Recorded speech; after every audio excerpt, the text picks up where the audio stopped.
পাকিস্তানের দিকেই যে ঘেঁষে থাকবে তারেক রহমান সরকার এবং পাকিস্তান যে আষ্টে পৃষ্ঠে ইউনূস সরকারের আমলে বাংলাদেশকে বেঁধে ফেলেছে এবং ঘাঁটি গেড়ে বসেছে পুরো বাংলাদেশ ভারত সীমান্ত জুড়ে, যার ভিত্তিতে পাকিস্তানের সেনাবাহিনী গত বছর এই হুমকি দিয়ে রেখেছেন যে এর পরে পাকিস্তানের সেনাবাহিনী ভারতে হামলা করবে পূর্ব দিক থেকে, তাদের ভাষায় পূর্ব পাকিস্তান থেকে, মানে বাংলাদেশ থেকে। এই যে তারা হুমকি দিয়ে রাখতে পেরেছে, এই শক্ত অবস্থান থেকে পাকিস্তান এই মুহূর্তেই সরে যেতে প্রস্তুত নয়।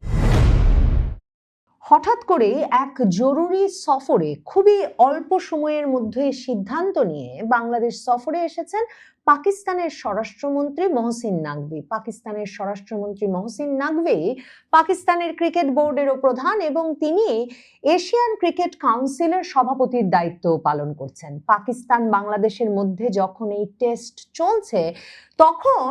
টেস্ট দেখতে যাবেন বটে স্বরাষ্ট্রমন্ত্রী মহসিন নাকভি, কিন্তু হঠাৎ করে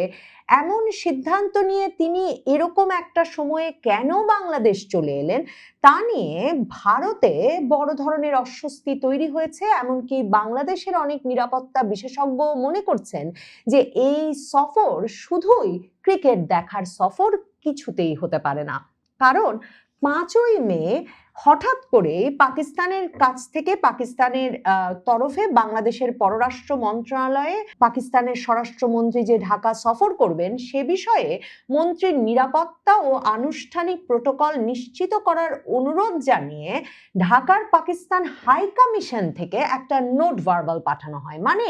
সরকার থেকে সরকার পর্যায়ে দুদেশের মধ্যে কোনো যোগাযোগ ব্যতি রেখেই হাই কমিশন পর্যায় থেকে পররাষ্ট্র মন্ত্রণালয় একটা নোট ভার্বাল পাঠিয়ে স্বরাষ্ট্রমন্ত্রীর ঢাকা সফরের বিষয় নিশ্চিত করা হয় এবং তখনই ঢাকা তড়িৎ গতিতে এই ব্যবস্থা নেয় যাতে মহসিন নাকভির ঢাকা সফরের সময় যথাযথ নিরাপত্তা প্রোটোকল পান তিনি। শুক্রবার তিনি দুদিনের সফরে ঢাকা এসে পৌঁছেছেন এবং আজ তাকে বিমানবন্দরে স্বাগত জানাতে পররাষ্ট্র সচিব আসাদ আলম সিয়াম, স্বরাষ্ট্র সচিব আবু নাইম, বাংলাদেশ ক্রিকেট বোর্ডের প্রধান নির্বাহী কর্মকর্তা নাজিম উদ্দিন উপস্থিত ছিলেন। এই যে পাকিস্তানের স্বরাষ্ট্রমন্ত্রী এবং পাকিস্তানের ক্রিকেট বোর্ড প্রধান সেরকম কোনো আনুষ্ঠানিক সফরসূচি না জানিয়েই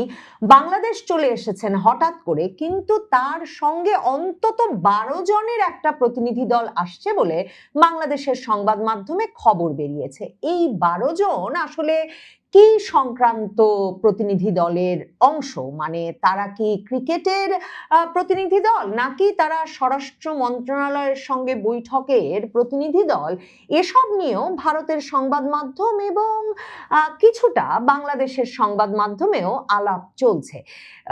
এই যে প্রতিনিধি দল নিয়ে তিনি এসেছেন, অথচ এমনকি বাংলাদেশ ক্রিকেট বোর্ডের এখন যিনি প্রধান তামিম ইকবাল, তার সঙ্গেও তার কোনো আনুষ্ঠানিক বৈঠকের কথা স্থির নাই। তবে ধারণা করা হচ্ছে তিনি নিশ্চিতভাবেই বাংলাদেশ ক্রিকেট বোর্ডের প্রধান তামিম ইকবালের সঙ্গে একটা সাক্ষাৎ করবেন। কিন্তু ইত্তেফাক পত্রিকা খবর দিচ্ছে যে এই যে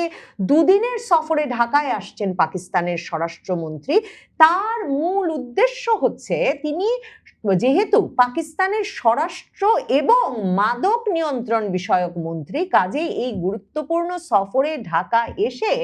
তিনি বিভিন্ন ইস্যুতে ঢাকা এবং ইসলামাবাদের মধ্যে সম্পর্ক বৃদ্ধির বিষয়ে, যোগাযোগ বৃদ্ধির বিষয়ে আলাপ করবেন। কারণ মনে রাখতে হবে, তারেক রহমান সরকার ইউনূস সরকারের মতোই পাকিস্তানের দিকে ঝুঁকে পড়ে কিনা, মানে পাকিস্তানের সাথে ঘনিষ্ঠতাটা আরো বাড়ায় কিনা, কিংবা ইউনূস সরকার যে একেবারে সর্বোচ্চ পর্যায়ে নিয়ে গিয়েছিল বাংলাদেশের ইতিহাসের মধ্যে, সেই পর্যায়ে ধরে রাখে কিনা। যখন আমরা দেখেছি যে ক্রমাগতভাবে একের পর এক পাকিস্তানের মন্ত্রী এবং সশস্ত্র বাহিনীর বিভিন্ন বিভাগের প্রধান ব্যক্তিগণ বাংলাদেশ সফর করেছেন, অন্যদিকে বাংলাদেশ থেকেও সফর অব্যাহত থেকেছে বাংলাদেশের সশস্ত্র বাহিনীর কর্তা ব্যক্তিদের এবং বাংলাদেশের সরকারের বিভিন্ন পর্যায়ের, সেই বিষয়গুলো অব্যাহত থাকে কিনা, সম্পর্কটা উষ্ণ থেকে উষ্ণতর হয়ে ওঠে কিনা। ভারত যখন সেদিকে কড়া নজর রাখছে এবং ধারণা করা হচ্ছিল, মানে বিশ্লেষকরা খুব সহজেই বুঝতে পারছিলেন যে ভারতের যেহেতু এই নিয়ে অস্বস্তি আছে, কাজেই তারেক রহমান সরকারকে ভারতের সঙ্গে সম্পর্কটাকে ঝালিয়ে নিতে বা উষ্ণ করে তুলতে কিংবা স্বাভাবিক করে তুলতে পাকিস্তানের সঙ্গে মাখামাখিটা কমিয়ে আনতে হবে, তখন এই সফরটি কিন্তু তারেক রহমান সরকার গঠনের পর পাকিস্তানের কোনো মন্ত্রীর প্রথম বাংলাদেশ সফর। কিন্তু পাকিস্তানের স্বরাষ্ট্রমন্ত্রী, এত গুরুত্বপূর্ণ একজন ব্যক্তি যিনি স্বরাষ্ট্রমন্ত্রী, মাদক নিয়ন্ত্রণ বিষয়ক মন্ত্রী, যার কাছেই পাকিস্তান ক্রিকেট বোর্ড, এরকম একজন গুরুত্ব বাংলাদেশে হঠাৎ করে এমন অনানুষ্ঠানিকভাবে মানে একটা নোট ভার্বাল দিয়ে হঠাৎ করে কেন চলে এলেন 10-12 জনের প্রতিনিধি দল নিয়ে, সেই নিয়ে কিন্তু কৌতূহল এবং অস্বস্তি আছে ভারতে। বিশেষ করে যখন ভারতে মানে বাংলাদেশ ভারত সীমান্তে পাকিস্তানের সামরিক গোয়েন্দা সংস্থা আইএসআই এর তৎপরতা অত্যন্ত বৃদ্ধি পেয়েছে ইউনূস আমলে। এই নিয়ে ভারতের সংবাদ মাধ্যমে খবর প্রকাশিত হয়েছে বারবার ভারতের গোয়েন্দা সংস্থাগুলোর সূত্রে যে ভারত বাংলাদেশ সীমান্ত জুড়ে পাকিস্তানের লস্কর-ই তৈয়বা, জৈশ-ই মোহাম্মদ এসব সংগঠনের তৎপরতা বেড়েছে, প্রশিক্ষণ শিবির বেড়েছে এবং পাকিস্তান থেকে যে লস্কর-ই তৈয়বা, জৈশ-ই মোহাম্মদের নেতারা এসে অবাধে সীমান্ত এলাকায় গিয়ে কয়েকদিন ব্যাপী সফর করেছেন, সভা সমাবেশ করেছেন, সেসব কথা আবার পাকিস্তানের বিভিন্ন শহরে বসে ওসব সংগঠনের নেতারা যখন তাদের সমর্থকদের উদ্দেশ্যে বক্তব্য দিয়েছেন, সেসব বক্তব্য কিন্তু উদ্ধৃত হয়েছে ভারতের সংবাদ মাধ্যমে যে কিভাবে ভারত বাংলাদেশ সীমান্ত জুড়ে পাকিস্তানের বিভিন্ন সশস্ত্র সংগঠনগুলো তাদের ঘাঁটি গেড়ে বসছে। এমনকি ভারতের সংবাদ মাধ্যমে দিল্লির হামলার পর এই সন্দেহ প্রকাশ করা হয়েছিল যে পাকিস্তানের সংগঠনগুলো শুধু জেকে বসেছে তাই না, বাংলাদেশ সরকারের অত্যন্ত উচ্চ পদে আসীন সরকারি কর্মকর্তাদের কেউ কেউ এমনকি অনলাইনে বসে ঢাকার কেন্দ্রস্থলে বসে লস্কর-ই তৈয়বার সঙ্গে বৈঠক করছেন। এসব খবরও কিন্তু তখন ভারতের সংবাদ মাধ্যমে বেরিয়ে এসেছিল। কাজেই বলা হচ্ছিল বা বিশ্লেষকরা বলছিলেন, বিভিন্ন সূত্র থেকে জানা যাচ্ছিল, ভারত সরকারের সঙ্গে লন্ডনে বসে তারেক রহমানের যে আলাপ হয়েছিল বাংলাদেশে ফেরবার আগে, সেখানে তাকে যে শর্তগুলো দেওয়া হয়েছিল তার মধ্যে অত্যন্ত গুরুত্বপূর্ণ শর্ত ছিল যে তিনি পাকিস্তানের গোয়েন্দা সংস্থা, পাকিস্তানের সশস্ত্র সংগঠনগুলোর যেসব তৎপরতা ভারত বাংলাদেশ সীমান্তে শুরু হয়েছে সেগুলো থামাতে সক্রিয় ভূমিকা রাখবেন সরকার গঠনের পরপরই। আর এখন যিনি বাংলাদেশের পররাষ্ট্রমন্ত্রী, ইউনূস আমলের জাতীয় নিরাপত্তা উপদেষ্টা খলিলুর রহমানকে ডেকে কিন্তু 2025-এর নভেম্বরে ভারতের নিরাপত্তা উপদেষ্টা অজিত দোভাল অন্তত 12টি এরকম ঘাঁটির স্যাটেলাইট ছবি হাতে তুলে দিয়েছিলেন এবং শর্ত ছিল, অনুরোধ ছিল, আহ্বান ছিল, নির্বাচিত সরকার গঠিত হওয়ার পর ভারতের সাথে সম্পর্ক স্বাভাবিক করতে এই ঘাঁটিগুলো বন্ধ করবে বাংলাদেশ সরকার। অথচ বাংলাদেশের সঙ্গে ভারতের সম্পর্কটা স্বাভাবিক হওয়ার যখন কোনো লক্ষণ দেখা যাচ্ছে না, মানে যেই উষ্ণতা তারেক রহমান সরকার গঠন করবেন সে সম্ভাবনায় প্রধানমন্ত্রী মোদী ভারতের দেখিয়েছিলেন, এখন যখন বোঝা যাচ্ছে যে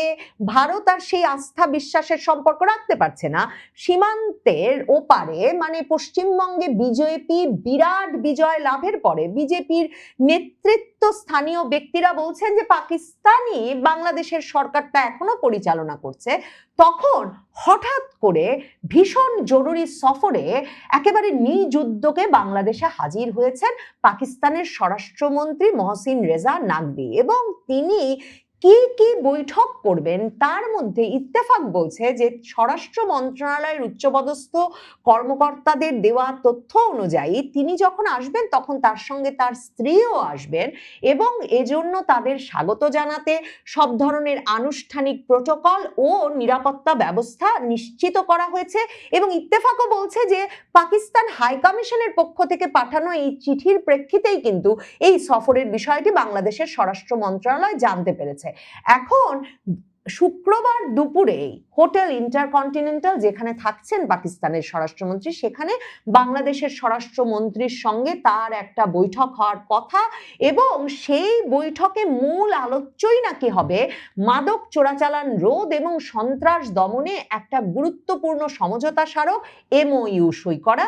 এবং আন্তর্দেশীয় অপরাধ দমন, গোয়েন্দা তথ্য বিনিময় এবং সাইবার নিরাপত্তার মতো স্পর্শকাতর বিষয়গুলো আলোচনায় গুরুত্ব পাবে। মানে ভারত যে এই এজেন্ডা শুনে চমকে উঠেছে, অস্বস্তিতে পড়েছে, সেটা খুব স্বাভাবিক। সীমান্ত হচ্ছে ভারতের সঙ্গে, আর সীমান্ত কি করে রক্ষা করা যাবে এবং আন্তঃসীমান্ত মাদক পাচার কি করে রোধ করা যাবে, কিংবা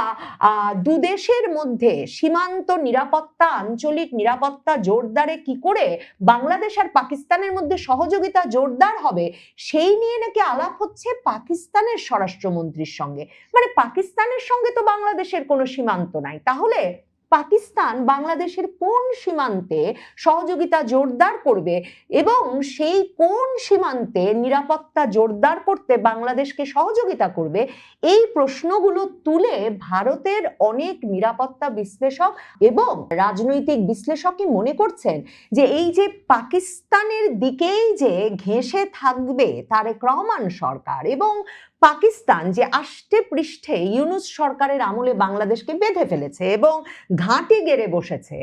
পুরো বাংলাদেশ ভারত সীমান্ত জুড়ে, যার ভিত্তিতে পাকিস্তানের সেনাবাহিনী গত বছর এই হুমকি দিয়ে রেখেছেন যে এর পরে পাকিস্তানের সেনাবাহিনী ভারতে হামলা করবে পূর্ব দিক থেকে, তাদের ভাষায় পূর্ব পাকিস্তান থেকে, মানে বাংলাদেশ থেকে। এই যে তারা হুমকি দিয়ে রাখতে পেরেছে, এই শক্ত অবস্থান থেকে পাকিস্তান